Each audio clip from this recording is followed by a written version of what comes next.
0세부터 100세까지 모두 다 책 읽는 다올 책 사랑방입니다. 다산 정약용이 들려주는 아들에 대한 사랑, 아버지의 편지, 그리고 여러 방면에 의해서 뛰어난 업적들을 그동안에 알아보았었는데요. 오늘은 실학에 대해서 들려드릴게요. 실학이 무엇일까요? 그리고 실학은 왜 생겨났을까요? 선생님이랑 같이 함께해요. 실학은 왜 생겨났나? 조선에는 임진왜란 1592년도죠.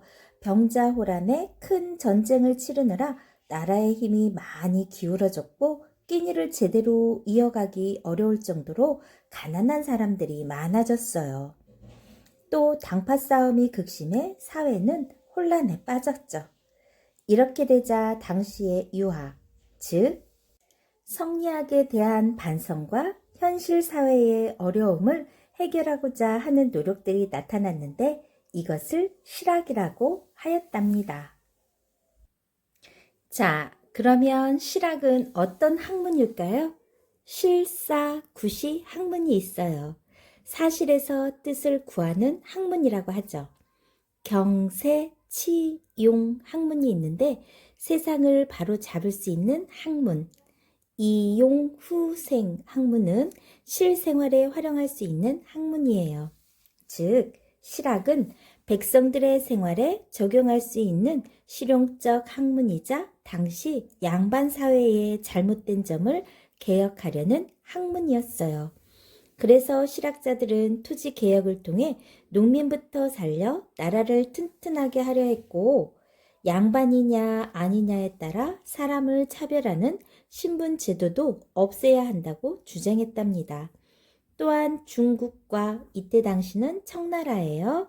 중국과 무역을 적극적으로 하자고 했고 사치를 없애고 게으름을 피우지 말아야 잘 살 수 있다고도 했죠.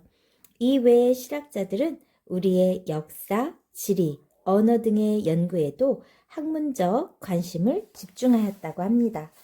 자, 그러면 우리 대표적인 실학자들은 누가 있는지 한번 알아볼까요? 대표적 실학자들 중에 바로 정약용을 꼽을 수가 있겠죠. 1762년도에 태어나 1836년도에 생을 마감했어요. 호는 다산이고 실학을 집대성한 분이죠. 우리나라 정치, 경제, 사회의 역사적 고찰을 통해 나라를 새롭게 개혁하고자 했죠.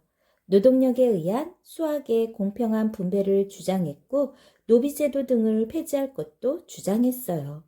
그리고 수원의 화성을 쌓은 일, 홍역의 치료법을 연구하는 일 등 나라의 안정과 국민의 생활 향상에 힘썼답니다. 자, 두 번째 실학자 인물 누가 있을까요? 바로 홍대용인데요. 홍대용은 1731년도에 태어나 1783년도에 생을 마감했어요. 1765년에 삼촌을 따라 중국 베이징에 가서 역사, 풍속, 천문학 등에 관한 지식을 넓히고 돌아와 과거제도의 폐지, 신분차별의 폐지 등을 주장했죠. 특히 과학 분야에 뛰어났는데요. 지구가 하루에 한 번 돈다는 지구 회전설을 주장한 것으로 유명한 분이랍니다. 호는 담원이고 지은 책으로는 담헌서가 있답니다.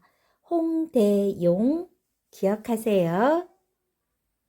실학자 중에 정약용, 홍대용에 이어 이익이 있는데요. 노비제도, 과거제도, 양반제도, 사치와 게으름 등이 농촌 피폐의 원인이라고 주장해 사회개혁에 힘쓴 분입니다. 다산 선생님도 이분이 지으신 책을 읽고 실학을 본격적으로 연구하기로 마음먹고 마침내 실학을 집대성하는 큰 업적을 쌓으신 거죠. 호는 성호이고 성호사설이 유명하답니다. 이 기억하세요? 자, 네 번째 인물 박지원. 나라가 부강하고자 한다면 청나라가 오랑캐라는 캐캐묵은 생각에 매달리지 말고 그들의 우수한 문물을 인정해 과감히 우리나라에 도입하고자 했죠. 이러한 분들을 특히 북학파라고 불렀어요. 호는 연암이고 중국 연경을 다녀와 쓴 일기의 형식으로 기행문, 열하일기와 양반들의 위선을 풍자한 양반전 등을 지었답니다. 열하일기, 또 양반들의 위선을 풍자한 양반전. 누구냐고요? 바로 박지원이죠. 열하일기도 기억하세요? 선생님이 열하일기에 대해서도 설명해 줄 거예요.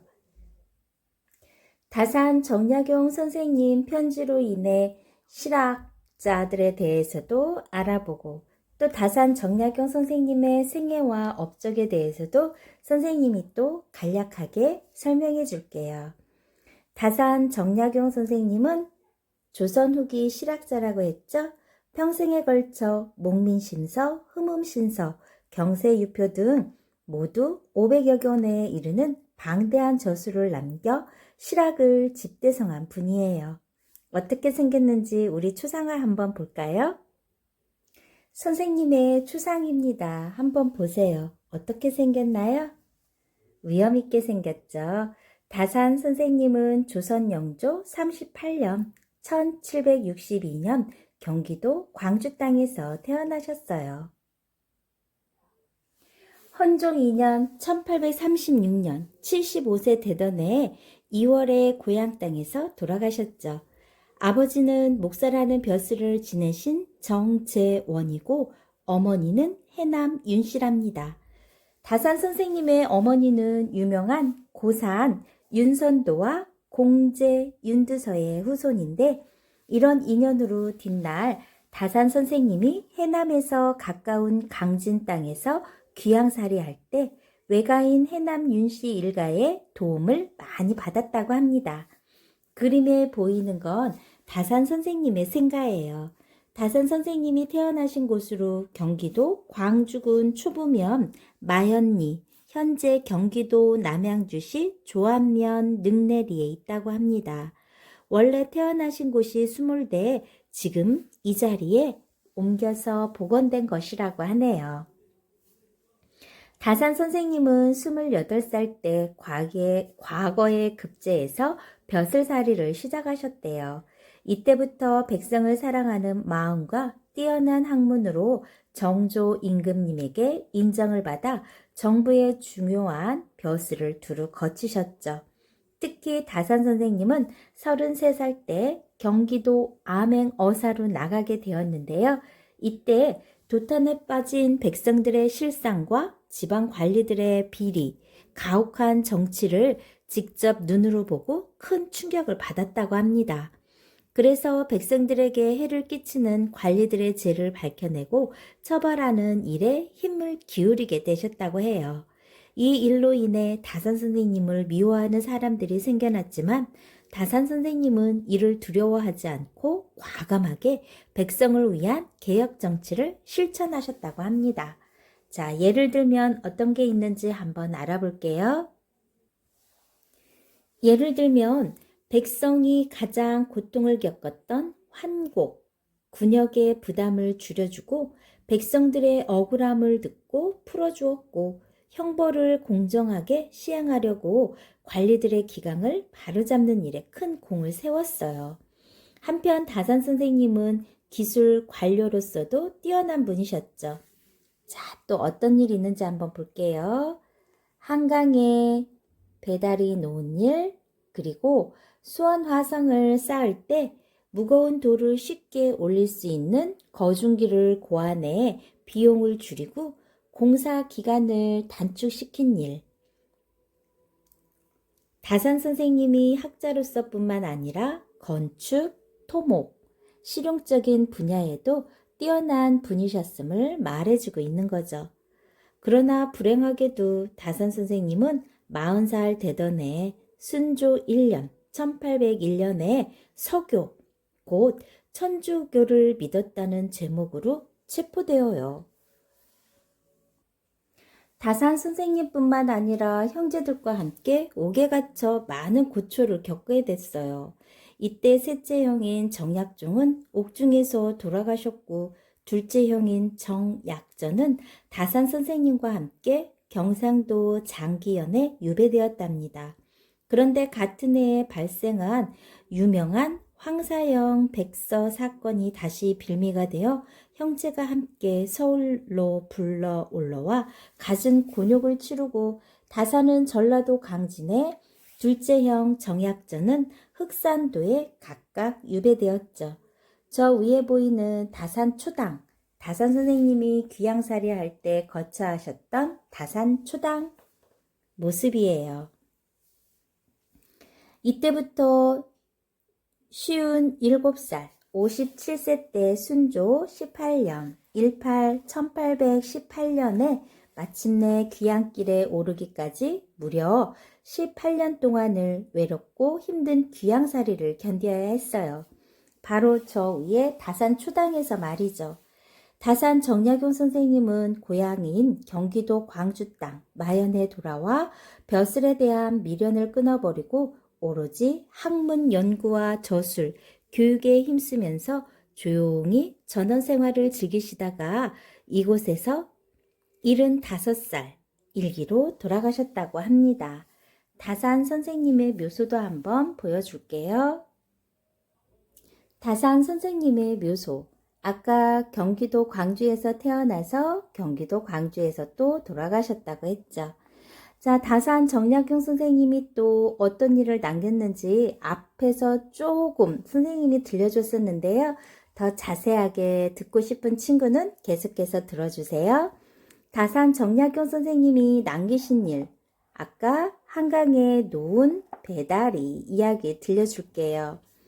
한강에 놓은 배다리 이야기는 또 유명한데요. 다산 선생님이 과거에 급제한 때에 정조 임금님이 수원에 행차하느라 한강에 배다리를 놓도록 했어요. 다산 선생님은 그 배다리 놓는 법을 설계했죠. 당시에 정조 임금님은 억울하게 돌아가신 아버지 사도세자의 무덤을 수원으로 옮겨 새롭게 단장하고 어머니 해경궁 홍씨를 모시고 능해길에 오르는데 많은 군사들이 한꺼번에 한강을 건너는 일이 수월한 일은 아니었을 거예요. 그래서 다산 선생님이 배다리 설계안을 만들어 그대로 한강에 이렇게 배다리가 놓여졌답니다. 자, 배다리. 다산 선생님이 설계해 한강에 설치했던 다리로서 60여 척의 배를 띄워 그 위에 임시로 다리를 가설한 것이에요. 이 그림은 정조 임금 어머니인 해경궁 홍씨를 모시고 수원 행궁에 들렀다가 한강에 배다리를 건너 돌아오는 장면을 그린 거죠. 호암미술관에 소장되어 있다고 합니다. 시간 되는 친구들은 가서 보고 오면 더 마음에 많이 남겠네요. 조선의 앞선 기술을 알 수 있는 좋은 자료, 배다리 감상했다면 두 번째, 세계문화유산 수원 화성을 빼놓을 수 없겠죠. 1794년에 정조 임금님의 명으로 수원에 성곽을 쌓았는데 이것이 유네스코에 의해 세계문화유산으로 등록된 화성이랍니다. 이 성을 쌓을 때 정조 임금님이 다산 선생님에게 성을 쌓는데 참고가 될 만한 책을 규장각 도서에서 친히 찾아서 내려주며 그 설계안을 지어 바칠 것을 명했어요. 수원 화성의 모습인데요. 다산 선생님이 직접 설계에 참여해 성을 쌓은 성으로 오늘날 유네스코 세계문화유산으로 등록되었죠. 당시 조선의 뛰어난 축성술과 토목기술을 보여주는 문화유산으로 유명하죠. 다산 정약용, 정말 대단한 인물이죠. 지금 보이는 모습 그림은 화성 성역 의궤에 실린 거중기 전도예요. 다산 선생님은 화성을 쌓을 때 여러 가지 기기를 발명해 사용케 함으로써 많은 효과를 거두었는데 그 중에서도 무거운 물건을 옮겨 나르는 거중기는 공사 기간을 단축하고 비용을 줄이는데 큰 기여를 했대요. 이에 다산 선생님은 여러 자료를 바탕으로 독창적인 설계안을 만들어 바쳤고 그 중에는 성을 쌓을 때 무거운 돌을 나르는 요긴한 거중기까지 설계했다고 한 거죠. 자, 거중기에 대한 설명 선생님이 2번 이야기해 줬어요. 이 기구 덕분에 성도 쉽게 쌓을 수 있었고 비용도 4만 냥이나 절약할 수 있다고 합니다. 지금 수원 화성을 보면 당시 조선의 토목 기술이 얼마나 뛰어났는지 알 수 있는 거죠. 화성 성역 의계 쌤이 한번 또 보여줄게요. 지금 보이는 그림이 화성 성역 의계인데요. 나라에 큰 행사가 있을 때는 그 내용을 자세히 기록해서 책제로 간행하는데 이것을 의계라고 했어요. 화성 성역 의계란 이처럼 화성을 쌓을 때 전 과정을 자세히 책자로 기록한 일종의 종합 보고서라고 할 수 있죠. 자, 정약용 하면은 수원, 화성, 또 정약용 하면 실학, 또 정약용 하면 무엇이 떠오를까요? 맞아요. 많은 책을 저술했죠. 무려 500권이나요. 다산 선생님은 평생을 통해 500여 권에 이르는 방대한 분량의 저술을 남기셨어요.